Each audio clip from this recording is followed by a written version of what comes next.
Karen accused vendor of no permit, then was caught stealing their products. The farmer's market buzzed with life, a kaleidoscope of colors and scents under the fading Arizona sun. Lila stood behind her stall, her hands gently arranging Karen flowers, their vibrant petals a testament to her months of toil.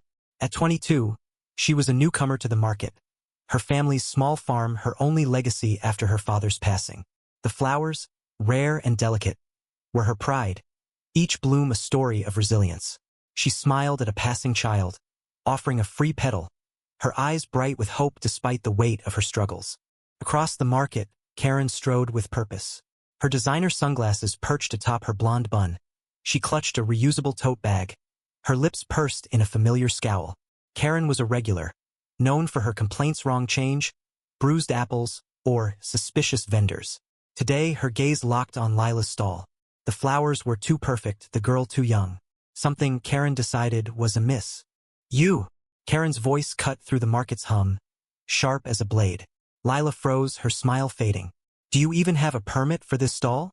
Karen's finger jabbed toward Lila, drawing eyes from nearby shoppers. I've been coming here for years, and I've never seen you. You're probably selling stolen goods. Lila's heart sank. She fumbled for words, her hands trembling as she pulled out her permit, a crumpled paper from her apron pocket. To have it right here, ma'am. My family's been growing these flowers for generations. Her voice was soft but firm, though the crowd's murmurs grew louder, some nodding at Karen's accusation. Karen smirked, snatching the permit. This looks fake.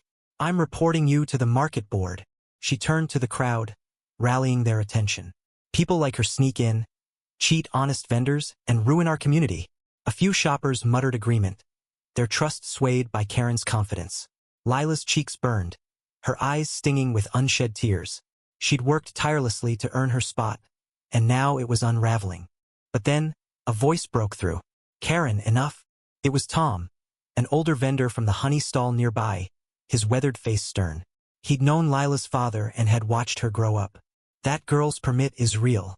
I vouched for her myself. The crowd shifted, some looking embarrassed for siding with Karen so quickly. Karen's face reddened, but she doubled down. Well, I'll make sure the board investigates thoroughly, she snapped, storming off, her tote bag swinging. Lila exhaled, thanking Tom quietly. The market resumed its rhythm, but the sting of Karen's words lingered. Lila sold a few flowers, her smile forced, her spirit bruised.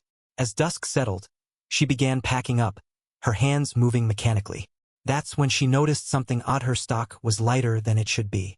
A quick count revealed 10 Karen flowers missing, their vibrant blooms nowhere in sight.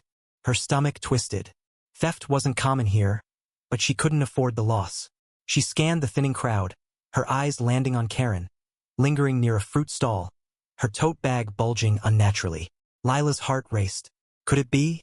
She hesitated, then approached, her voice steady despite her nerves.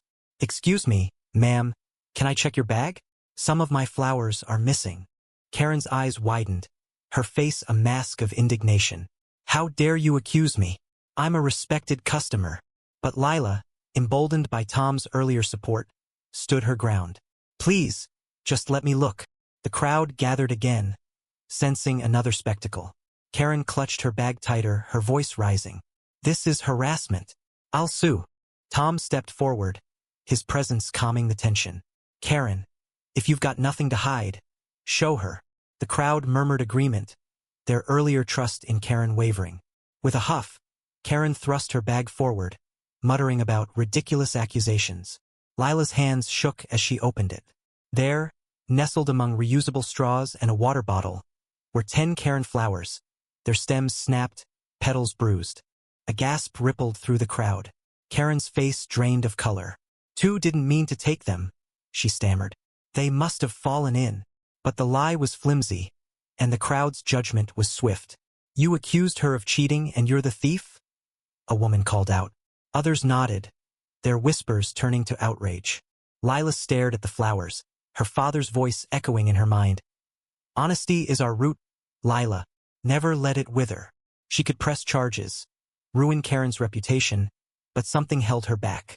Instead, she spoke, her voice clear. Keep the flowers, ma'am. But please, don't come back to my stall. The crowd fell silent, struck by her grace. Karen fled, her head low, the weight of her actions heavier than the stolen blooms. Lila packed up alone, the market now quiet under the stars. Tom lingered, offering a kind word, but Lila's heart was heavy. She'd won, yet the victory felt hollow. Karen's accusation had exposed a deeper truth. Trust in the community was fragile, easily swayed by loud voices and snap judgments. As Lila drove home, the stolen flower scent filled her truck, a bittersweet reminder. She wondered if Karen would ever feel the shame she'd inflicted. The market would move on, but Lila knew she'd carry this day its pain, its small triumph, and its unanswered questions. What do you think? Was Lila's choice to let Karen go an act of weakness or strength? Share your thoughts on justice and community trust.